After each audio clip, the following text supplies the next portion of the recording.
Guys, pupuntahan kami kasi ng amo ko. Kasi, yung amo ko kasi, meron siyang aeroplano. So, ngayon guys, itatry kong magpapalipad ng airplane. Kung talagang marunong ako. So, tuturuan niya ako magpalipad ng airplane. So, ayan sana guys, tawag nito. Tingnan natin kung marunong ako, no? So, ayan guys, pupunta na po tayo mag-ano muna ako guys. Mag-impact na ako sa mga guys. Pag nandun natin, magpapalipad na ako. So, ayan guys, nakapag-impake na ako. Madadali ko ng mga gamit. So, ayan, abangan niyo po ang aking pagpapalipad ng aeroplano. Ayan. Sana marunong ako. Ayan, parang nakatakot talaga ako sa palipad ng aeroplano talaga. So, sana kaya ko to, diba? Kaya ko to. Kaya ko to. Adya! Ayan guys, bye!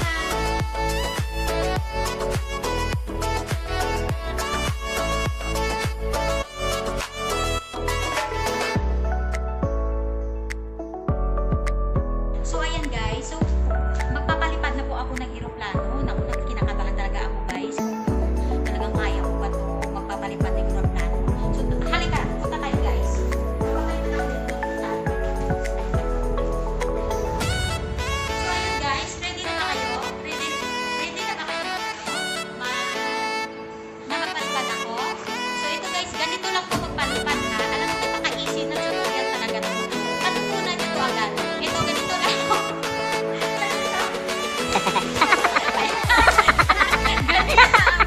Pagpalipad ng aeroplano guys.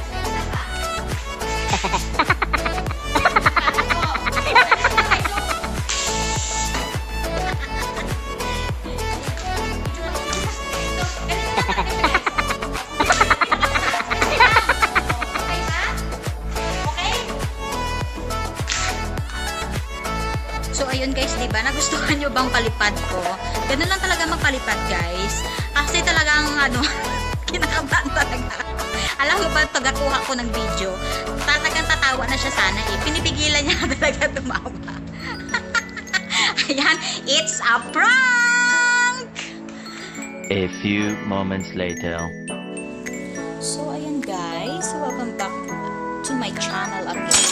So, guys, ayan, nagluluto po ako ng paksiw na isda. Pero hindi ko po kasi kilala ito yung, naalala nyo po yung binigay sa amin ng mama ng amo namin na isda. Ito po yun.